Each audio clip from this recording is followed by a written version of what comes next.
صل وسلم دائما أبدا على حبيبي. Hadirin jamaah Jumat yang dimuliakan Allah Subhanahu wa taala. Inna awwala baitin wudi'a lin-nasi alladhi bi Bakkah mubarakah.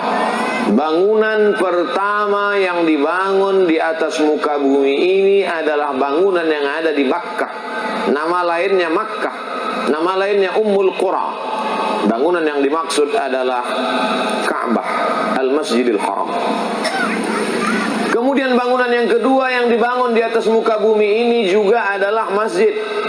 Itulah dia Masjidil Aqsa. Disatukan dalam satu ayat. Subhanalladzi asra bi'abdihi lailan minal masjidil haram ilal masjidil aqsa.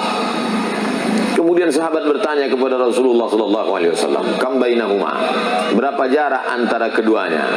Kata Nabi, arba'una sanah, 40 tahun. Bangunan yang pertama dan yang kedua di atas muka bumi adalah masjid. Menunjukkan peradaban dunia diawali dari masjid, ketundukan dan kepatuhan kepada Allah. Kalau peradaban itu dibangun berdasarkan ketundukan, kepatuhan, sami'na wa ata'na, dia akan bertahan. Tapi kalau tidak, dia akan hancur binasa. Ketika Nabi SAW sampai ke Quba pada hari Senin, menginap 4 malam. Malam Selasa, malam Rabu, malam Kamis, malam Jumat. 4 malam. Hari Jumatnya berdirilah satu masjid. Masjid itu disebut dengan Masjid Quba. Nabi tidak bisa tak datang ke Masjidil Haram. Karena di Masjidil Haram sudah menunggu kafir musyrik jahiliyah, Abu Jahal, Abu Lahab, Abu Sufyan ketika belum masuk Islam. Maka Nabi menyampaikan, siapa yang sholat 2 rakaat di Masjid Quba sama seperti umrah, pelipur lara, mengobati hati yang luka, tak bisa pulang ke kampung halaman, cukup dengan ke Masjid Quba. Hari Jumat Nabi bertolak menuju Yasrib. Waktu itu namanya belum berubah menjadi kota Al-Madinah Al-Munawwarah. Saking banyaknya yang menyambut Nabi, berjalan perlahan, bertolak pagi dari Quba, berhenti di sebuah kampung dan di sana dilaksanakan sholat Jumat. Bekas tempat sujud Nabi sholat Jumat di kampung itu dibangunlah masjid oleh Umar bin Abdul Aziz. Masjid itu bernama Masjid Al-Jumu'ah. Ketika sampai ke kota Madinah, Nabi merubah nama kampung yang sebelumnya Yasrib, kampung banyak penyakit, hama, kampung yang tidak baik, dirubah Nabi menjadi Al-Madinatul Munawwarah, kota yang terang benderang. Dan bangunan yang pertama dibangun adalah masjid. Oleh sebab itu kemanapun kita memandang, kerajaan-kerajaan Islam di Samudra Pasai, yang pertama kali kerajaan tua Aceh, yang bertahan juga masjid. Istana tumbang, rumah-rumah raja hilang, tapi masjid tetap tegak berdiri. Ahli waris boleh mati, tapi umat tetap lahir, mereka bersyahadat, mereka sholat, masjid tetap tegak berdiri. Orang kaya ada zamannya, penguasa ada masanya, tapi masjid tetap kekal abadi. Mada matis samawati wal ardh. Ini simbol kalau kita ingin bertahan, maka salah satu cara ingin bertahan adalah masjid. Man bana masjidan, siapa yang membangun masjid, banallahu mithlahu baitan fil jannah, dibangunkan untuknya satu tempat dalam surga. Kalau begitu yang masuk surga orang kaya saja, yang bangun masjid saja. Islam agama yang adil. Yang kaya bisa bangun masjid. Bagaimana dengan yang tidak kaya? Man shalla isnatai asyarata rakaat, siapa yang salat 12 rakaat fil yaumi wal lailah, sehari semalam, buniya lahu bihinna baitun fil jannah, dibangunkan untuknya satu tempat dalam surga. Apa maknanya? Kalau punya uang, punya tanah, bangun masjid. Yang tak punya uang, tak punya tanah, makmurkan masjid dengan banyak-banyak salat sunnah dan salat fardu berjamaah. Udkhulu min abwabin mutafarriqah, masuklah ke dalam surga dari pintu yang bermacam ragam.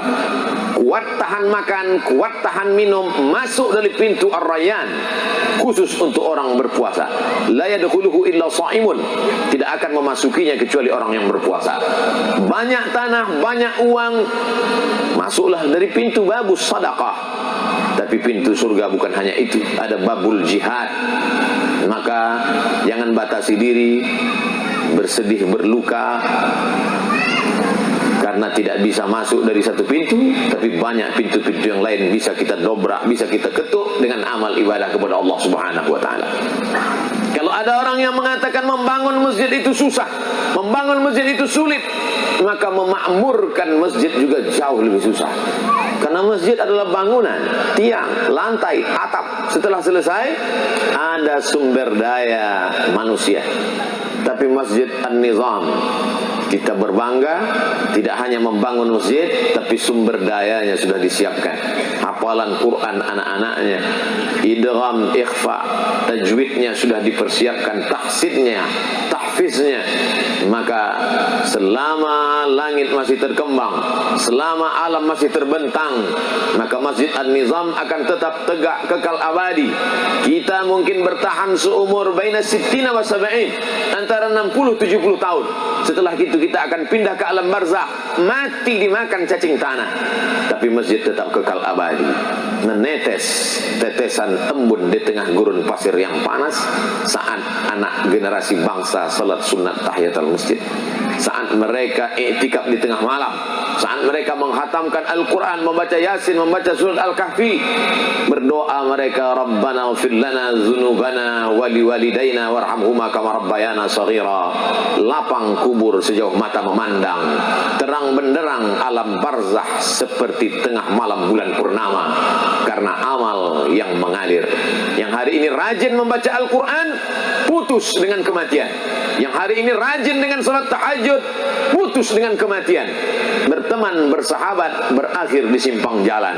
Sampai kegelapan datang, bayang-bayangmu pun meninggalkan dirimu. Jangankan manusia, jangankan kawan, jangankan anak, jangankan handai tolan, jangankan kawan sekampung, jangankan sahabat, bayang-bayanganmu pun akan meninggalkan dirimu ketika kegelapan datang. Yauma yafirrul mar'u min akhihi, hari itu orang lari dari saudara kandungnya, wa ummihi wa abi, lari dari ibunya, lari dari ayahnya, wa sahibatihi wa bani, lari dari istri, istri dari suami, dari anak-anaknya. Likulli imri'in minhum yawma idzin sya'nun yughnih, karena setiap orang sibuk mempertanggungjawabkan segala perbuatannya. Sekecil tapak kaki semut yang hitam di atas batu yang hitam, di tengah malam yang kelam, di tengah samudera yang luas, akan ditunjukkan Allah Subhanahu wa taala. Iqra kitabak, baca buku catatan amalmu. Kafa bi nafsika al-yawma 'alaika hasiba. Cukuplah itu sebagai penghitung segala amal. Yang sudah beramal, bersyukurlah kepada Allah. Setelah amal perlu ada istiqamah. Setelah istiqamah, hancur berkeping, tak bermakna, tak bisa dibawa bekal kepada Allah kalau tidak dijaga dengan keikhlasan. Beruntunglah orang beramal, beruntunglah orang istiqamah, beruntunglah orang yang ikhlas. Maka dunia dapat tegak berdiri atas nama Allah. Dunia akan tetap dapat berjalan karena Al-Quran masih diwariskan. Mereka yang belajar di pesantren An-Nizam Darussalam, maka mereka akan tetap membaca Al-Quran, mengamalkan isi Quran, mengajarkan Al-Quran ke penjuru dunia. Mereka adalah orang-orang yang dipuji Nabi, khairukum, sebaik-baik kamu man ta'allama al-Quran, yang belajar Al-Quran wa 'allamahu, dan mengajarkan Al-Quran. Tapi mereka bukan hanya orang membaca Quran, mereka menghidupi orang-orang yang memakmurkan rumah Allah. Karena mereka dididik, dibesarkan di pesantren entrepreneur yang bergerak di bidang pertanian, peternakan, bisnis. Mereka tidak hanya belajar hadis Nabi, al-yadul ulya khairun minal yadis sufla, tangan di atas lebih baik daripada tangan di bawah, tapi mereka mengamalkannya. Sebaik-baik pekerjaan kasbur rajul biyadi, pekerjaan dengan tangannya sendiri, dia bercocok tanam. Ma min muslimin yaghrisu gharsan, ma min muslimin yazra'u zar'an. Ada anak orang Islam menanam tanaman, fatakuluhu thair, tanaman itu dimakan oleh burung, dimakan oleh orang, dimakan oleh hewan, mengalir pahalanya untuk dia. Ada anak-anak santriwan santriwati yang bertanam, bercocok tanam, mengembangkan sumber daya alam, maka mereka sesungguhnya sedang memakmurkan dunia. Karena Karena dunia ini kalau tidak kita makmurkan akan diambil, dirampas oleh orang lain. Dunia adalah padang perburuan. Mereka mesti dipersenjatai dengan tombak dan anak panah serta pedang yang panjang. Bukan untuk menumpahkan darah manusia, bukan untuk berperang, tapi untuk memakmurkan dunia. Man qatala nafsan bighairi nafsin faka'annama qatalan nasa jami'a. Siapa yang membunuh satu orang, dia sama seperti membunuh semua orang di atas dunia. Wa man ahyaha, siapa yang menghidupkan manusia, memberikan kehidupan, maka sesungguhnya dia sedang menghidupkan banyak orang. Penting kehidupan. Kehidupan terus berlanjut. Manusia datang silih berganti ke atas dunia. Dulu yang mengisi dunia ini adalah kakek nenek moyang kita. Setelah mereka berakhir, datang masa ayah ibu kita. Mereka sebagiannya sudah menghadap Allah. Datang masa kita. Kita pun juga akan mati menghadap Allah. Kita tinggalkan generasi-generasi yang siap menghadapi tantangan. Sekuler, liberal, kafir, komunis, menggerogoti kepala mereka. Tontonan tak lagi bisa jadi tuntunan. Tapi kalau kita bekali mereka dengan akidah, dengan syariah, keyakinannya kuat, apapun yang terjadi dia tetap berkata la ilaha illallah Muhammadur Rasulullah. Idza daqat alaika dunya, kalau sempit terasa hidup dunia, wahai anakku, sampai masanya ujianmu tidak seberat ujianku, kehidupan kalian lebih hebat, lebih dahsyat, lebih kuat, kalian mesti mampu berkata la ilaha illallah Muhammadur Rasulullah. Idza sa'alta fas'alillah, kalau mintalah kepada Allah.